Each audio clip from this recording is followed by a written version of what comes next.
आप सभी को मेरा नमस्कार। आज से मैं अपने चैनल पर एक नई कहानी की शुरुआत करने जा रही हूँ। कहानी का शीर्षक है लंगड़ा जिन।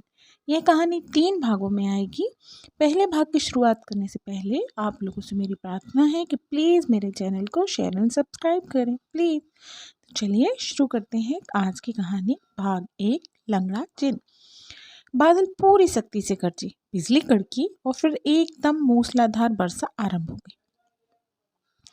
सोनू मोनू ने आकाश की तरफ चिंतायुक्त दृष्टि से देखा, फिर लगभग दौड़ने लगे, लेकिन असमतल रास्ते और वर्षा की मोटी मोटी बूंदों ने उनके प्रयास को विफल कर दिया। चूंकि आसपास कोई शरण लेने के लिए स्थान भी नहीं था, इसीलिए वर्षा में भीगने के अतिरिक्त उनके पास कोई दूसरा चारा भी नहीं था। यह ऊबड़ खाबड़ मैदान था जिस पर सोनू मोनू तेजी से चलते हुए मैलानी गांव की तरफ जा रहे थे। यह मैदान काफी बड़ा था और दूर दूर तक सपाट था। घास के इस लंबे चौड़े मैदान में दूर दूर तक कोई वृक्ष भी दृष्टिगोचर नहीं हो रहा था। सोनू मोनू दोनों भाई थे। आयु 13-14 के मध्य की रही होगी। आज वह दोनों अपने गांव से 6 कोस दूर लगने वाली काली माता के मेले में गए थे। सारा दिन मेले में घूमने के पश्चात जब संध्या समय वह वापस आ रहे थे तो उन्हें इस मूसलाधार वर्षा ने आ घेरा। घास के इस विस्तृत मैदान के अंत में ही मैलानी गांव था, किंतु भयंकर मूसलाधार वर्षा के कारण उन्हें 1 मील की यह दूरी तय करनी कठिन प्रतीत हो रही थी। सोनू ने अपनी बात और तीव्र करते हुए कहा, जरा तेज कदम रखो वरना घर पहुंचना मुश्किल हो जाएगा। चल तो रहा हूं भैया, मोनू एक छोटे गड्ढे में फलांगते हुए बोला, किंतु इस ऊबड़ खाबड़ रास्ते में कदम उठाना भी दुश्वार कर दिया है, इसीलिए तो कह रहा हूं तेज चलो। सोनू का स्वर चिंताजनक था। तुम जानते नहीं कि इस मैदान में बरसात होने पर सांप और बीमारियां भी निकल आते हैं। मोनू ने सोनू की बात का उत्तर दिए बिना ही अपनी चाल तेज कर दी और सोनू के कदमों के साथ कदम मिलाने की कोशिश करने लगा। अभी उन्होंने आधा मैदान ही पार किया था और आधा बाकी था, मगर बरसात थी कि निरंतर तीव्र होती जा रही थी। बादलों का गर्जना और बिजली की गड़गड़ाहट इस बात की घोतक थी कि वर्षा रुकने वाली नहीं है। इस भयंकर बरसात ने मोनू की हृदय में भय का संचार कर दिया। वह कांपने लगा था, जबकि सोनू अपने आप को संभाले हुए था। हालांकि भय की लहरें तो सोनू के दिल में भी पैदा हो चुकी थीं, लेकिन वह अपने आप पर नियंत्रण किए हुए था। इसके 2 कारण थे। एक तो वह बड़ा था और समझता था कि उसके भयभीत हो जाने से मोनू बिल्कुल ही साहस खो देगा। दूसरे, वह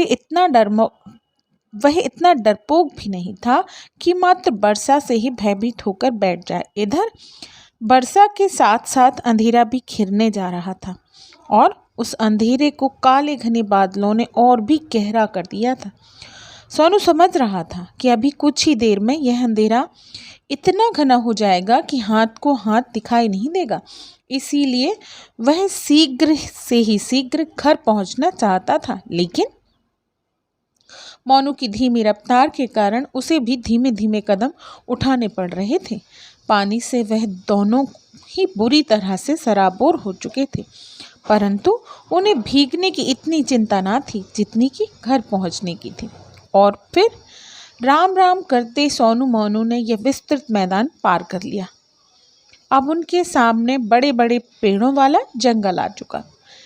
ये केवल 2 फलांग का क्षेत्र, अधिक बड़ा नहीं था। केवल 2 फलांग के क्षेत्र में फैले जंगल को पार करते ही उनके गांव मैलानी की सीमा आरंभ हो जाती थी।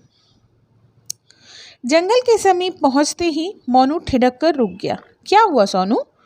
सोनू ने उन्हें रुकते देख पूछा। मोनू का स्वर भय से कांप रहा था। इस जंगल के पार तो कब्रिस्तान पड़ता है ना? तो फिर क्या? सोनू ने अपने स्वर को भरसक नियंत्रित करते हुए कहा। हालांकि इस रहस्य उद्घाटन से उसका दिल भी दहल गया था। वास्तव में इस छोटे से जंगली क्षेत्र की सीमा साथ ही पुराना कब्रिस्तान पड़ता था। यह कब्रिस्तान सैकड़ों वर्ष पुराना था। इस कब्रिस्तान के बारे में बहुत बातें प्रसिद्ध थीं। लोग बाग शाम के बाद यहाँ से गुजरते भी नहीं थे, क्योंकि पूरे मैलानी गांव में यह बात मशहूर थी कि रात होते ही पूरे कब्रिस्तान में भूतों का मेला लगता है। हालांकि सोनू बड़ा था, समझता था और इन बातों पर विश्वास नहीं करता था।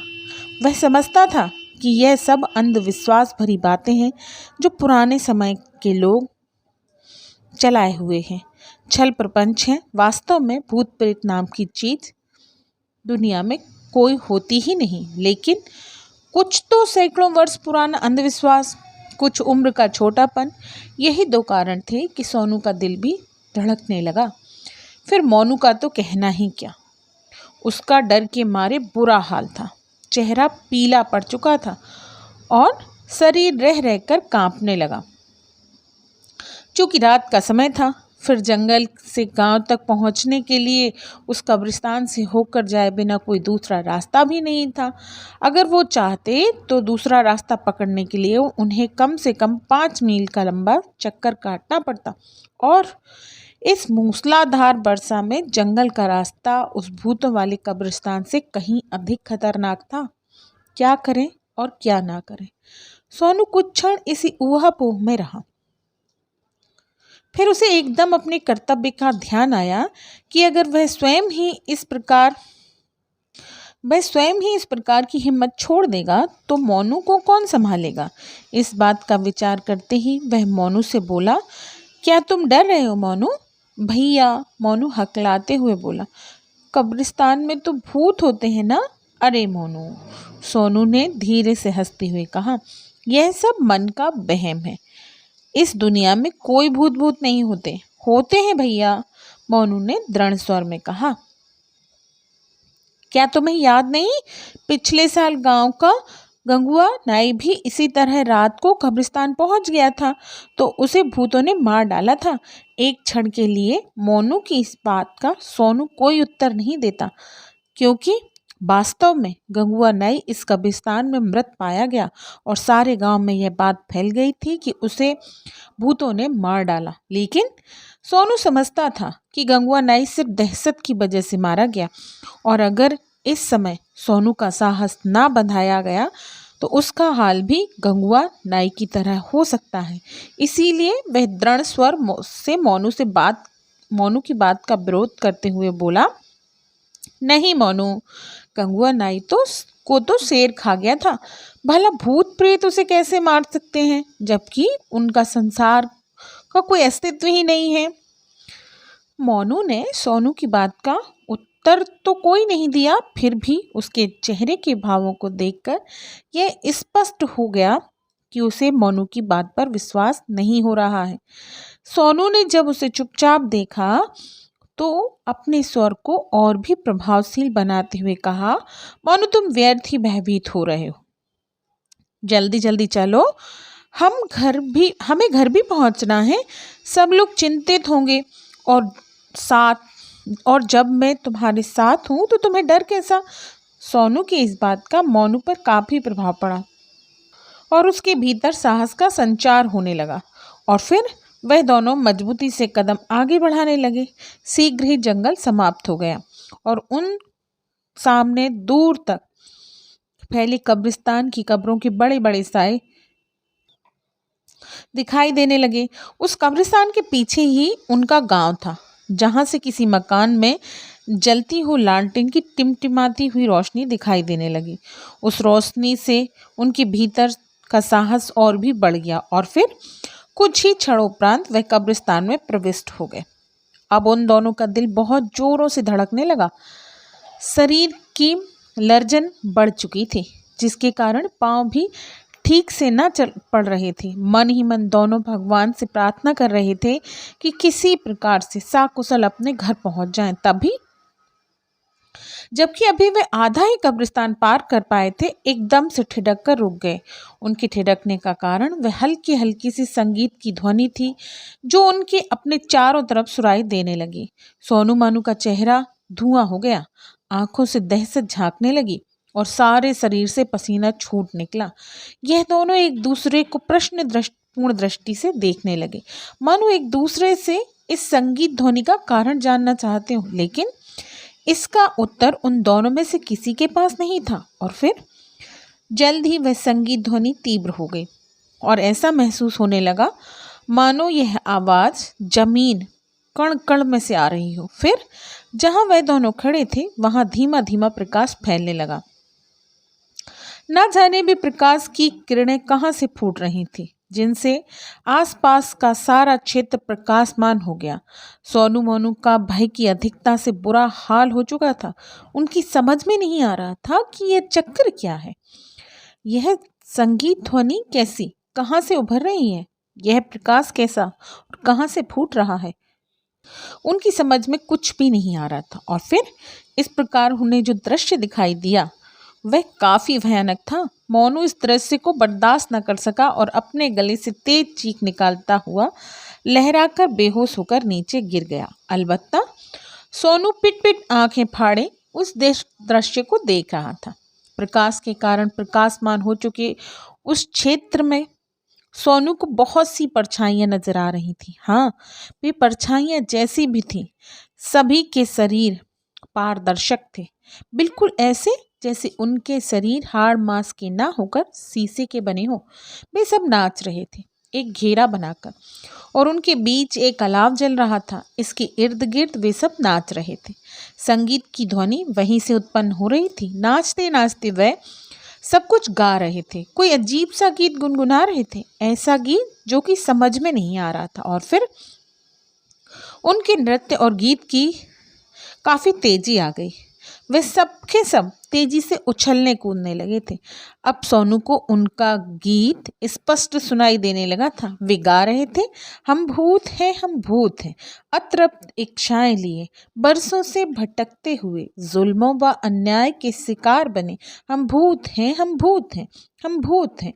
यही दो लाइनें थीं जिन्हें वे बार बार गुनगुना रहे थे और अब गला फाड़ फाड़ कर दोहराने लगे थे।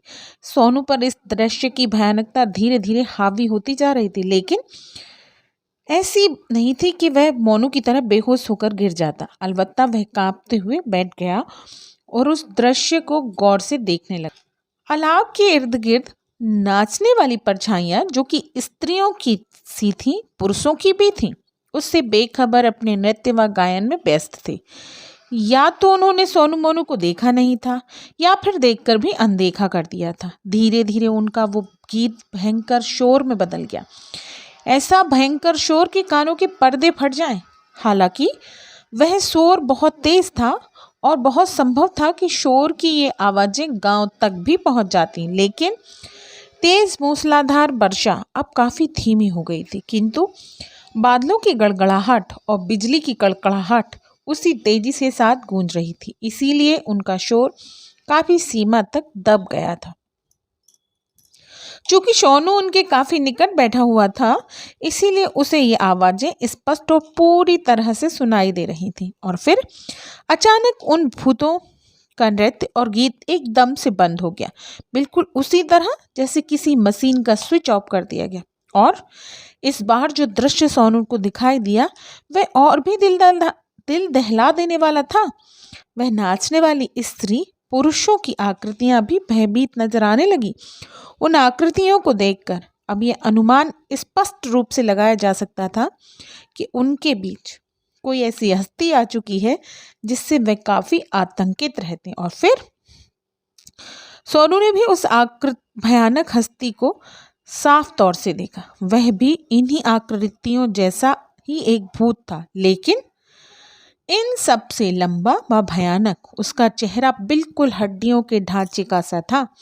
आंखों के स्थान पर बड़े बड़े सुराख, नाक की जगह पर भी वह बहुत बड़ा देह था और मुंह में बड़े बड़े और लंबे व भयानक भेड़ियों जैसे दांत दिखाई दे रहे थे।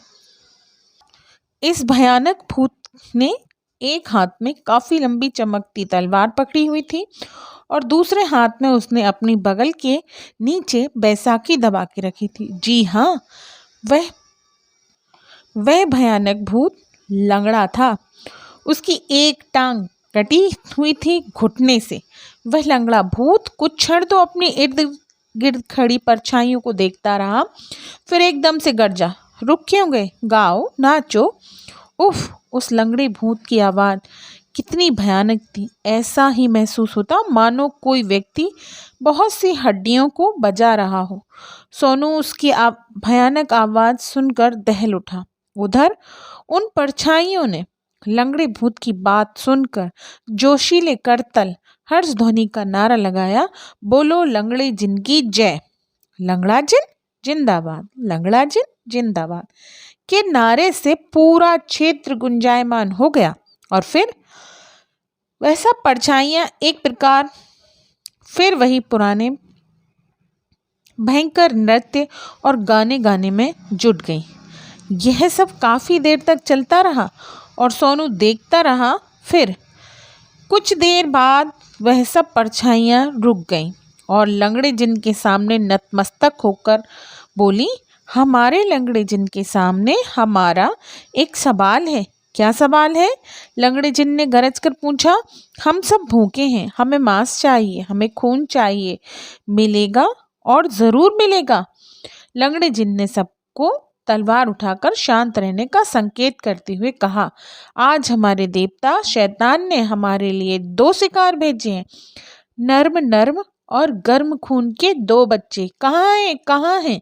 यह सब उत्सुकता से चीखे बो रहे। लंगड़े जिन ने अपनी तलवार से सोनू मोनू की तरफ संकेत करते हुए कहा और उसे अपनी तरफ संकेत करते हुए देखकर सोनू की चीख निकल गई। ये थी हमारे लंगड़े जिन की पहले पार्ट की कहानी। अब मिलते हैं दूसरे पार्ट में।